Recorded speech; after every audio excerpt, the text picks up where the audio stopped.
Cakes and Ale by Edward Spencer. Chapter 2. Breakfast, continued. Sit down and feed, and welcome to our table.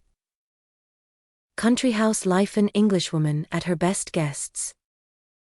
Comforts what to eat at the first meal, a few choice recipes, a noble grill sauce, the poor outcast appetizing dishes, hotel worries, the old regime and the new, no checks, no soles and whitings, is hoff, a halibut, steak, skilly and oakum, breakfast out of the rates. By far the pleasantest meal of the day at a large country house is breakfast. You will be staying there most likely, and you be a man.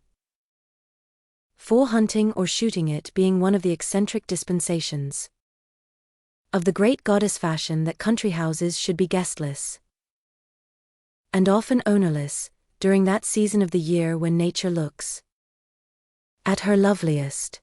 And you be a woman, you will be staying there for the especial benefit of your daughter, for flirting or for the more serious purpose of riveting the fetters of the fervid youth who may have been taken captive during the London season for romping, and probably shooting and hunting too, for lovely woman up to date takes but little account of such frivolities as Berlin wool work, piano practice, or drives, well wrapped up, in a close carriage to pay calls with her hostess. As for going out with the guns, or meeting the sterner sex at luncheon in the keeper's cottage, or the specially erected pavilion, the darlings are not content, nowadays, unless they can use dapper little breech-loaders, specially made for them, and some of them are far from bad shots. Yes, 'tis a pleasant function, breakfast at the castle, the park, or the grange. But, as observed in the last chapter, there must be no undue punctuality, no black looks at late arrivals, no sarcastic allusions to late hours, nor inane chaff from the other guests about the wine cup or the whiskey cup, which may have been drained in the smoking room during the small hours. Her ladyship looks divine, or at all events regal, as she presides at what our American cousins would call the business end of the long table, whilst our host, a healthy, jolly-looking, hard-bitten man of 50, faces her. His bright keen eye denotes the sportsman, and he can shoot as straight as ever, whilst no fence is too high, too wide, nor too deep for him. Sprinkled about, at either side of the table, amongst the red and black coats, or shooting jackets of varied hues, with a vacancy here and there, for Algy and Bill and the Angel, who have not yet put in appearance, are smart, fresh-looking women, young and well-preserved, and matronly, some in tailor-made frocks, and some in the silks and velvets suited for those of riper age, and some in exquisitely fitting habits. It is at the breakfast table that the Englishwoman can defy all foreign competition, and you are inclined to frown, or even say things under your breath, when that mincing, wicked-looking little Marquise all frills and ribbons and lace and smiles, and bouquet in the latest creation of the first man milliner of Paris, trips into the room in slippers 2 sizes too small for her, and salutes the company at large in broken English, for the contrast is somewhat trying, and you wonder why on earth some women will smother themselves with scents and cosmetiques and rattle their cheeks and wear diamonds so early in the morning, and you lose all sense of the undoubted fascination of the Marquise in speculating as to what manner of strong woman her femme de chambre must be, who can compress a 22-inch waist into an 18-inch corset. There should, of course, be separate tea and coffee equipments for most of the guests, at all events for the sluggards. The massive Silver urn certainly lends a tone to the breakfast table, and looks comfortable like. But it would be criminally cruel to satisfy the thirst of the multitude out of the same teapot or coffee pot, and the sluggard will not love his hostess if she pours forth husbands' tea, merely because he is a sluggard. And remember that the hand which has held two by honors, or a straight flush the night before, is occasionally too shaky to pass teacups. No, do not spare your servants, my lord, or my lady. Your guests must be well done, or they will miss your rocketing pheasants, or fail to go fast enough. At that brook with the rotten banks. The English, said an eminent alien, have only one sauce. This is a scandalous libel, but as it was said a long time ago, it doesn't matter. It would be much truer to say that the English have only one breakfast dish, and its name is _eggs and bacon _. Pardon, I should have written two, and the second is ham and eggs. A new laid egg poached, _not fried, and ye love me, O Betsy, best of cooks, and a rasher of home-cured hog are both excellent things in their way, but like a partridge, a mother-in-law and a baby it is quite possible to have too much of them. The English hostess I do not refer to the typical her ladyship, of whom I have written above, but to the average hostess certainly launches out occasionally in the direction of assorted fish, kidneys, sausages, and chops, but the staple food upon which we are asked to break our fast is, undoubtedly, eggs and bacon. The great question of what to eat at the first meal depends greatly upon whether you sit down to it directly you emerge from your bedroom, or whether you have indulged in any sort of exercise in the interim, after 2 or 3 hours amateur touting on such a place as Newmarket Heath. The sportsman is ready for any sort of food, from a dish of liver and bacon to a good, thick fat chop, or an underdone steak. I have even attacked cold stewed eels, upon an occasion when the pangs of hunger would have justified my eating the tomcat and the landlady as well. But chops and steaks are not to be commended to furnish forth the ordinary breakfast table. I am coming to the hotel breakfast presently, so will say nothing about fried fish just yet. But here follows a list of a few of what may be called allowable breakfast dishes _ mushrooms, done plainly in front of the fire, sausages, toasted, scrambled eggs on toast, curried eggs, fish balls, kidneys, savory omelette.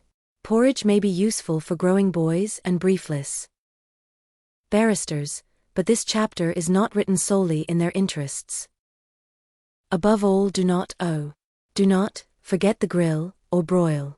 This should be the feature of the breakfast. Such simple recipes as those for the manufacture of fish balls or omelettes or curried eggs, though I shall have plenty to say about curries later on, need not be given here, but the following, for a grill sauce, will be found invaluable, especially for the sluggard.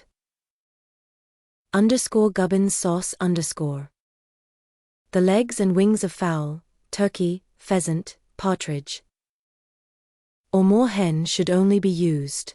Have these scored across with a sharp knife, and divided at the joints. And when your grill is taken hot as hot, but not burnt from the fire, have poured over it the following sauce. Be very particular that your cook pours it over the grill just before it is served up. And it is of the most vital importance that the sauce should be made, and well mixed, on a plate over hot water for instance, a slop basin should be filled with boiling water and a plate placed atop. Melt on the plate a lump of butter the size of a large walnut. Stir into it, when melted, 2 teaspoonfuls of made mustard, then a dessertspoonful of vinegar, half that quantity of tarragon vinegar, and a tablespoonful of cream Devonshire or English. Season with salt, black pepper, and cayenne, according to the presumed tastes and requirements of the breakfasters. Let your sideboard. It is assumed that you have a sideboard, sigh and lament its hard lot, under its load of cold joints, game and pies. I am still hopping on the country house, and if you have a York ham in cut, it should be flanked by a Westphalian ditto, for the blend is a good one. And remember that no York ham under 20 pounds in weight is worth cutting. You need not put it all on the board at once. A capital adjunct to the breakfast table, too, is a reindeer's tongue, which, as you see it hung up in the shops, looks more like a policeman's truncheon in active employment than anything else, but when well soaked and then properly treated in the boiling, is very tasty, and will melt like marrow in the mouth.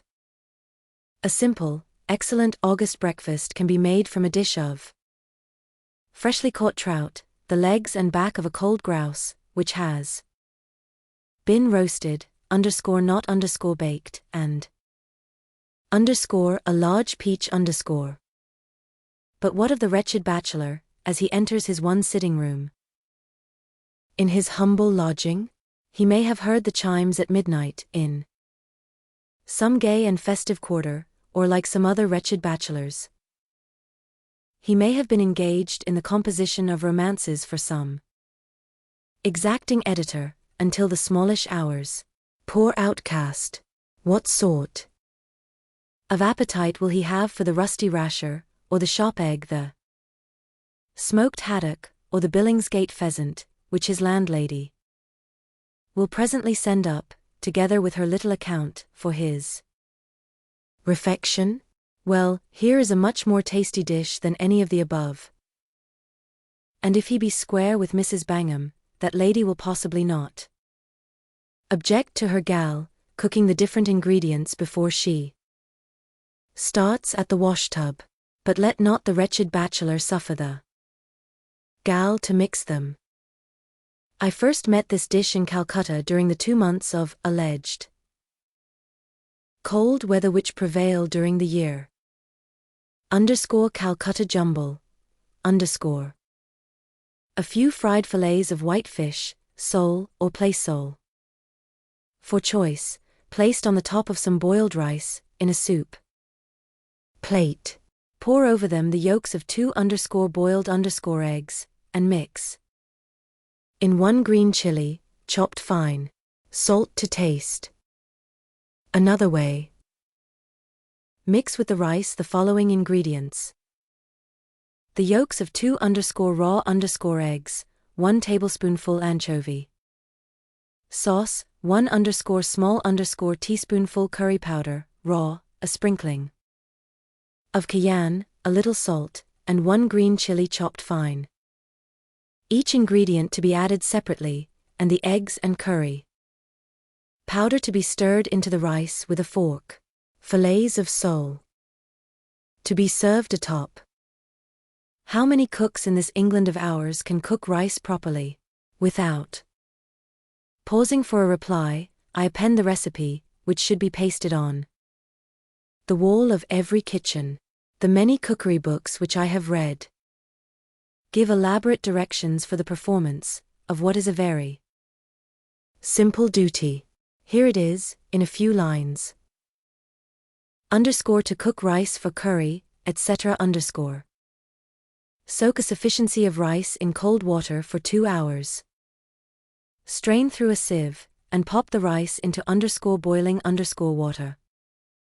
Let it boil. Gallop is, I believe, the word used in most kitchens for not quite 10 minutes, or until the rice is tender, then strain off the water through a sieve, and dash a Little underscore cold underscore water over the rice, to separate the grains. Here is another most appetizing breakfast dish for the springtime. Underscore asparagus with eggs underscore. Cut up 2 dozen or so heads of cooked asparagus into small pieces, and mix in a stew pan with the well-beaten yolks of 2 raw eggs. Flavor with pepper and salt, and stir freely. Add a piece of butter the size of a walnut. One of these should be kept in every kitchen as a pattern, and keep on stirring for a couple of minutes or so. Serve on delicately toasted bread. Underscore and hotel breakfast. Underscore. What memories do these words conjure up of a snug coffee room hung with hunting prints, and portraits of Derby winners, and churches, and well-hung game, with its oak panellings, easy armchairs, blazing fire, snowy naperies, and bright silver. The cheery host, with well-lined paunch and fat, wheezy voice, which wishes you good morning, and hopes you have passed a comfortable night between the lavender-scented sheets. The fatherly interest which William, the grey-headed waiter, takes in you stranger or underscore habitue underscoren. The more than fatherly interest which you take in the good cheer. From homemade sassingers to new-laid eggs, and heather honey not forgetting a slice out of the mammoth York ham, beneath whose weight the old sideboard absolutely grunts. Hey go. We or they have changed all that. The poet who found his warmest welcome in an inn was, naturally enough, writing of his own time. I don't like fault-finding, but must needs declare that the warmest part of an inn welcome to be found nowadays is the bill. As long as you pay it, or have plenty of luggage to leave behind. In default, and make yourself agreeable to the fair and haughty bookkeeper, if it's a she, who allots you your bedroom, and bullies the page boy. Nobody in the modern inn cares particularly what becomes of you. You lose your individuality, and become number 325. Instead of welcome, distrust lurks, large, on the very threshold.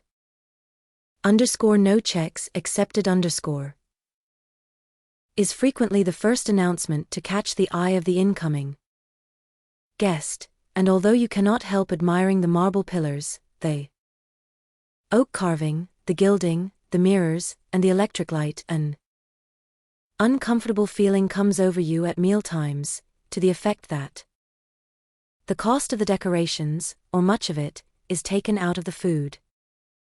Waiter, you ask, as soon as your eyes and ears get accustomed to the incessant bustle of the coffee room, and your nostrils to the savor of last night's soup, what can I have for breakfast?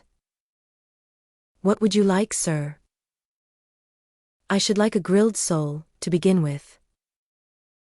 Very sorry, sir, soles is half get you a nice chop or steak. Can't manage either so early in the day. Got any whitings? Afraid we're out of whitings, sir, but I'll see. Eventually, after suggesting sundry delicacies, all of which are either half or unknown to the waiter, you settle down to the consumption of 2 fried and shriveled shop eggs, on an island of Chicago ham, floating in an Aegean sea of grease and hot water, whilst a half-quartern loaf, a cruet stand the size of a cathedral, a rackful of toast of the zebra brand, and about 2 gallons of alleged coffee, are dumped down in succession in front of you. There are, of course, some hostelries where they do you better than this, but my experience of hotel breakfasts at this end of the 19th century has not been encouraging, either to appetite or temper, and I do vow and protest that the above picture is not too highly colored. The toothsome, necessary bloater is not often to be met with on the hotel's bill of fare, but if soft road use no other it will repay perusal. Toast it in a Dutch oven in front of a clear fire, and just before done split it up the back, and put a piece of butter on it. The roe should be well plumped, and of the consistency of Devonshire cream. A grilled sole for breakfast is preferable to a fried one, principally because it is by no means impossible that the fried sole be second-hand, or as the French call it _réchauffé_. And why? Unless directions to the contrary be given, is the modest whiting invariably placed, tail in mouth, on the frying pan?